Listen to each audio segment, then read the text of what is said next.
Hello and welcome to episode 7 of Missable Macbeth Moments. This episode is called Robes.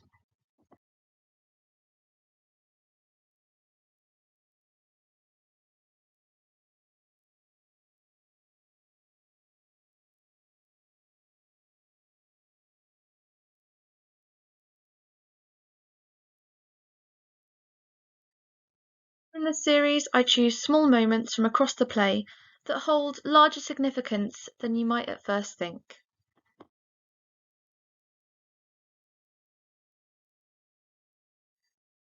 Today I want to start with a little bit of context about kings.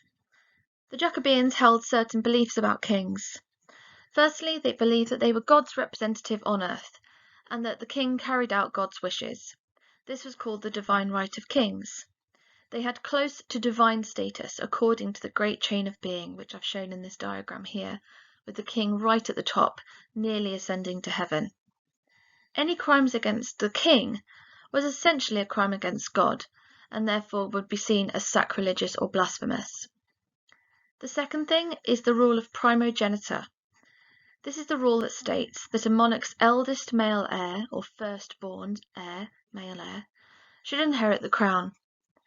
Duncan names Malcolm the Prince of Cumberland, so the heir, the next in line to the throne, and after that it would be Donalbain.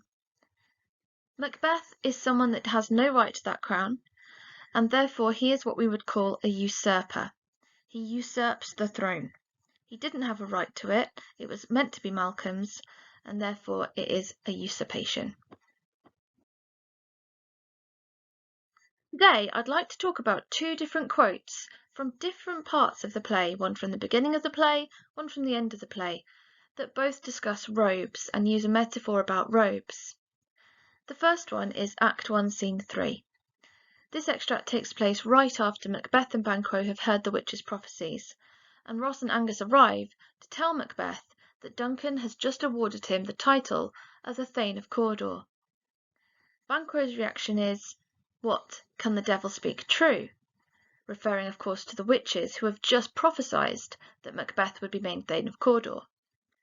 Macbeth's reaction is thus: "The Thane of Cawdor lives. Why do you dress me in borrowed robes?" In this scene there is an element of dramatic irony. We as the audience already know that Macbeth has been named Thane of Cawdor, as Shakespeare includes this in Act 1, Scene 2.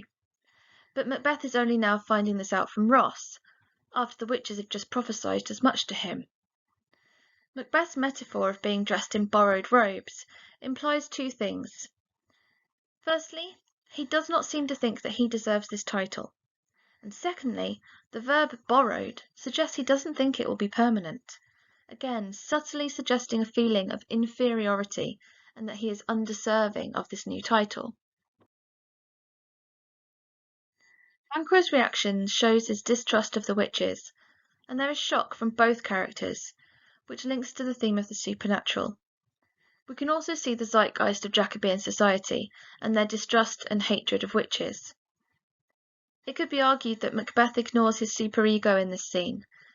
This is his moral conscience trying to tell him that he should not be Thane of Cawdor, he should not be king, and that these things are not naturally his to achieve. He should have trusted these inner doubts in Act 1 and not be led to temptation. I would encourage you to do a little bit of wider reading on Freudian theory into the id, the ego, and the superego, as it does apply itself very readily to the play Macbeth.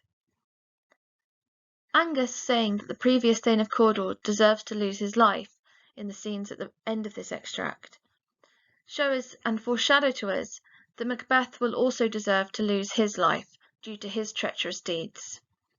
It adds to the cyclical structure of the play. We have a character who was once loyal, a Thane no less, who commits treason and is then executed for his crimes. It's exactly what happens to Macbeth at the end of the play. Moving on to the second time in the play where robes are discussed, it's in Act 5, Scene 2. This extract takes place shortly before the final battle, when Malcolm's forces are gathering outside of Macbeth's castle, and where his own thanes are defecting to the other side of the army. In this scene as a whole, Characters such as Angus and Monteith and Caithness call him a tyrant, and they discuss the harm that he has caused their country of Scotland. In the scene, Angus says, "Now does he feel his title hang loose about him, like a giant's robe upon a dwarfish thief."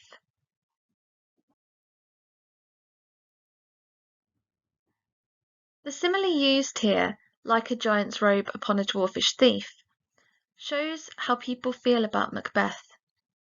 They feel like he doesn't suit the title of king, just as a dwarf wouldn't suit wearing the large clothes of a giant. The suggestion here is that Macbeth took on more than he could handle, and perhaps underestimated the responsibility of kingship. Linking back to earlier on in the play, he did seem to realise this for himself, but he chose to ignore his instincts. Linking to the wider themes, we have the theme of the supernatural. The initial reactions of Banquo and Macbeth in the scene Act 1, Scene 3 highlight the levels of distrust and hatred that Jacobean society had for supernatural forces. Banquo calls them the devil, and before this extract referred to them as instruments of darkness. Banquo's more visceral reaction to the witches is part of Shakespeare's wider aim of showing Banquo to be a wise, loyal, and moral character as a foil to Macbeth. It also links to the fact that Banquo was an ancestor of King James, so Shakespeare tried to portray him favourably to please King James. A little bit of context revision here as well. King James wrote a book called Demonology, which showed his vehement dislike of witches. This era was also a time of witch hunts and witch trials.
Finally, we can link to the theme of kingship.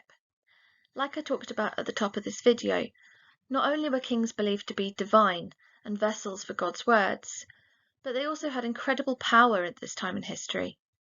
They were the ones that decided things like laws, and they were the main political figureheads of the country. They kept up relations with foreign monarchs.